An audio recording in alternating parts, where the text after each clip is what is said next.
제21대 대선이 이제 2주 앞으로 다가왔습니다. 지난 18일엔 대선 후보들의 TV 토론회가 있었는데요. 참 여러모로 흥미진진했습니다. 매니저님도 혹시 보셨을까요? 네, 저도 봤습니다. 네. 굉장히 흥미로웠는데요. 네. 네, 저는 많은 이야기 중에 원전이 특히 기억에 남아요. 이 원전이 아무래도 세계 각국의 요즘 핫 트렌드 중 하나잖아요. 그러다 보니 저도 원전 이야기에 솔깃하더라고요. 네, 요즘처럼 AI 기술이 발전하고 데이터를 저장하는 데이터 센터가 늘어나면서 맞아요. 전력 수요가 급증하고 있는데 네. 이걸 해결하기 위한 방안으로 원전, 특히 SMR이 주목받고 있습니다. 그렇습니다. 그럼 인베스팅 유저분들은 이 흐름을 어떻게 보고 계셨을까요? 네, 인베스팅닷컴 유저도 미국 SMR 기업인 뉴스케일 파워에 주목하고 있었는데요. 지난주 뉴스케일 파워 검색량은 네. 전주 대비 186% 증가한 약 27,000뷰를 기록했습니다. 뉴스케일 파워가 갑자기 주목받게 된 이유가 있을까요? 네, 지난 13일 뉴스케일 파워가 2025년 1분기 실적을 발표했는데요. 매출이 전년 동기 대비 9배나 증가했습니다. 네. 시장 예상치를 크게 웃도는 성과였는데요. 네. 피드 2단계 프로젝트와 루마니아 로파워 발전소와의 기술 라이선스 계약에서 발생한 매출 덕분입니다.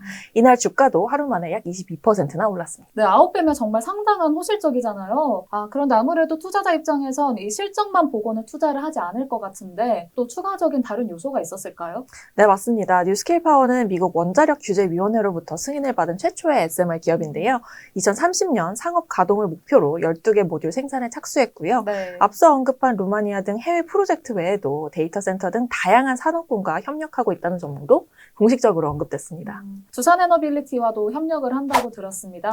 네, 이날 1분기 실적 발표에서 존 홉킨스 뉴스케일 파워 사장은 올해 안에 확실한 수주 성과가 있을 것으로 기대한다고 말하면서 두산 에너빌리티와의 협력 계획도 언급했는데요. 홉킨스 사장은 두산 에너빌리티는 연간 20개의 모듈을 생산할 수 있는 능력을 갖추고 있다며 여러 프로젝트에서 협력을 확대할 수 있기를 희망한다고 했습니다. 네. 실제로 뉴스케일 파워는 두산 에너빌리티와 협력을 강화하고 있는데요. 지난해 5월엔 두산 에너빌리티 창원 본사를 찾아 SMR 소재 생산과 시험 현황을 직접 살펴보기도 했습니다. 방금 말씀드린 내용은 14일 올라온 더 구루 기사로도 자세히 확인하실 수 있습니다. 네. 두산에너빌리티와 협업을 한다고 하면 이 뉴스케일 파워 전망도 꽤 괜찮을 것 같은데요.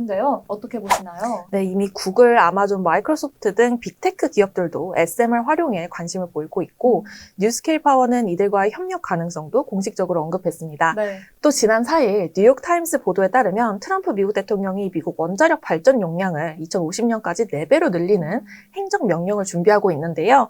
러시아, 중국 설계 의존도를 줄이고 미국 원전 산업을 재건하겠다는 취지로 원자력 발전 용량을 현재 100기가와트에서 400기가와트로 늘린다는 것이 주 내용입니다. 네.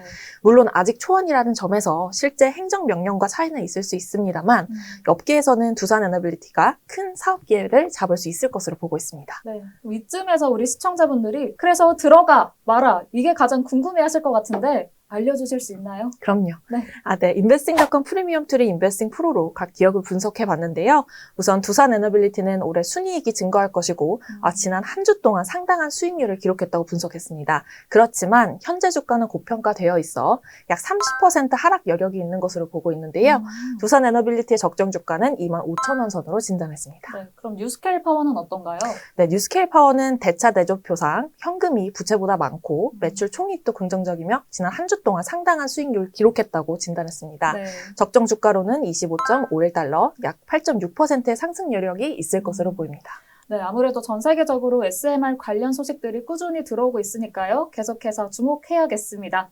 다음으로는 삼성전자 이야기를 한번 해볼까 하는데요. 최근에 등락세가 좀 있었던 것 같습니다. 네, 최근 삼성전자는 최근 등락세를 보였는데요. 이러한 이유 때문인지 지난주 인베스팅닷컴에서 전주 대비 약 78% 증가한 19,000건의 검색량을 기록했습니다. 네, 제가 사실 지금 고점에 물려있는 상황인데요. 구조대를 열심히 기다리고 있거든요. 네. 구조대 올 수 있을까요? 사실 저도 구조대를 기다리고 있는데요. 똑같네요. 네. 네. 삼성전자는 지난달 말에 반등세가 나타났지만 이달 들어서는 주가가 살짝 조정을 받는 흐름이었습니다. 네. 왜 이런 현상이 나타났을까요? 네, 이유 중 하나는 외국인 투자자들의 움직임인데요. 하지만 긍정적인 분위기도 감지됩니다. 최근 미중 무역 갈등이 완화되는 조짐을 보이면서 반도체주 전반에 대한 투자 심리가 회복되었고요. 실제로 한국거래소에 따르면 KRX 반도체 지수는 이달 들어 약 8% 가까이 상승했습니다. 그 배경에는 미중 간 관세 갈등 우려가 완화됐다는 점과 엔비디아가 사우디에 이어 아랍에미리트에도 대규모 AI 칩을 공급한다는 소식이 있었습니다. 그런데 외국인 투자자는 왜 삼성전자를 팔았던 걸까요? 네, 미국의 대중국 관세 강화 조치로 인해 공급망이 흔들릴 수 있다는 우려가 있었습니다. 이로 인해 글로벌 반도체 수요가 줄어들 수 있다는 판단에서 외국인들이 매도에 나선 것으로 보입니다. 그런데 흥미로운 점은 엔비디아가 트럼프 미 행정부의 대중국 반도체 수출 규제에 대비하기 위해 사양이 낮은 AI 칩을 따로 설계하고 있다는 뉴스가 나오면서 오히려 삼성전자가 수혜를 볼 것이라는 전망이 있습니다. 네. 구형 HBM 비중이 높은 삼성전자가 이 낮은 사양의 칩에 더 적합하다는 분석이 있었는데요. 이런 기대감 속에 증권가에서는 삼성전자의 2분기 실적이 반등할 것이라는 전망도 있습니다. 네, 삼성전자가 얼른 6만 전자가 돼서 구조가 될 수 있길 기원해 봅니다. 여기에 20만을 넘어서 21만 닉스를 기대하고 있는 사람들도 있다고 합니다. 네, SK하이닉스도 비슷한 모멘텀을 탔습니다. 미중 무역 긴장이 완화되고 범용 D램 가격이 반등하면서 투자 심리가 개선됐고요. 네, 특히 최근에는 중동 지역에서 AI 인프라에 대한 투자가 본격화되면서 맞습니다. 이른바 중동발 AI 붐이라는 말까지 나왔습니다. 여기에 며칠 전 대만에서 열린 컴퓨텍스 2025에서 엔비디아의 젠슨 황 CEO가 자사는 이제 AI 인프라 기업이다 라고 밝히며 생태계 확장을 강조한 것도 영향을 미쳤습니다. 네.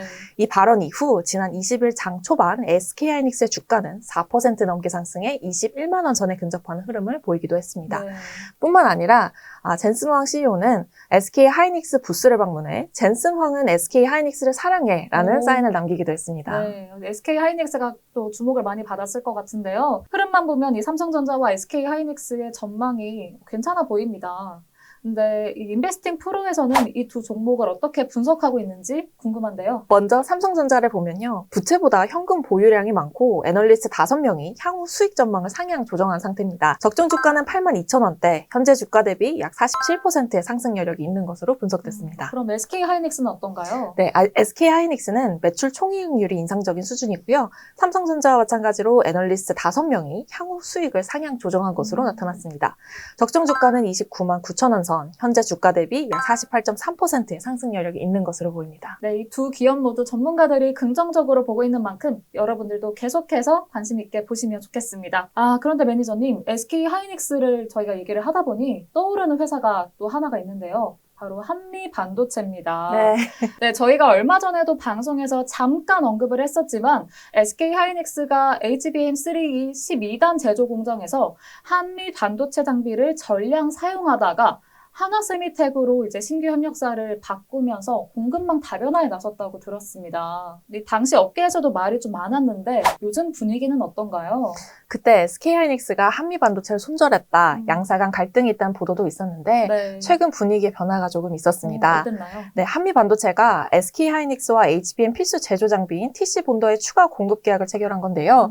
이 계약을 통해 한동안 불거졌던 양사 간 갈등이 어느 정도 봉합된 게 아니냐는 해석이 있었습니다. 다만 SK하이닉스는 여전히 공급망 다변화 전략을 고수하고 있고 올해 하반기 물량을 놓고 하나세미텍과 한미반도체 간의 경쟁이 치열할 거라는 관측도 나오고 있습니다. 네, 저는 이런 소식도 들었어요. 한미반도체가 원래는 12월까지 예정돼 있던 아워홈과의 급식 계약을 7월에 조기 종료하기로 했다고 들었습니다. 어떻게 된 걸까요? 네, 맞습니다. 아워홈은 국내 급식업계 2위로도 알려져 있는데요. 이달 15일 하나그룹이 아워홈을 인수했습니다. 이후 한미반도체가 위약금을 감수하고도 급식 계약을 조기 종료하기로 결정을 했는데요. 이 결정이 한미와 한화 간의 갈등과 무관하지 않다는 시각이 반도체 업계에서 나오고 있습니다. 특히 앞서 말씀드린 HBM용 TC본더 장비 경쟁과도 연결되며 두 회사 간 긴장감이 한층 더 높아질 것으로 보입니다. 네, 앞으로 이 두 기업 간 관계가 어떤 방향으로 흘러갈지 계속해서 지켜봐야겠습니다. 그렇다면 인베스팅 프로에서는 한미 반도체와 그리고 하나세미텍에 대해 어떻게 평가를 하고 있을까요? 네, 인베스팅 프로에 따르면 한미 반도체의 적정 주가는 93,000원 선으로 앞으로 약 9.4%의 상승 여력이 있는 것으로 진단하고 있습니다. 네. 경영진이 적극적으로 주식을 매입하고 있고 올해 순이익이 증가할 것으로 보고 있는데요. 또 애널리스트들 역시 올해 매출이 증가할 거로 보고 있습니다. 아쉽게도 하나세미텍은 상장된 기업이 아니어서 인베스팅 프로로 분석은 어려웠습니다. 네, 오늘도 함께해주신 황성아 사이트 매니저님 고맙습니다. 감사합니다. 저희는 다음 주에도 더 새로운 키워드와 인사이트로 여러분들 찾아뵐 테니까요. 잊지 말고 꼭 찾아와 주세요. 조태꿀 좋아요, 댓글, 구독, 알림 설정까지. 그럼 다음 주에 만나요. 안녕! 어떤 주식을 사야 할지 고민되시나요? 유명 투자자들의 포트폴리오부터 적정 주가까지 단 1초 만에 확인할 수 있는 AI 분석을 통해 수익 가능성이 높은 종목도 추천해주는 고정 댓글에 할인 쿠폰 링크까지 주식 고수가 되고 싶으신 분들은 지금 당장 인베스팅 프로를 구독하세요.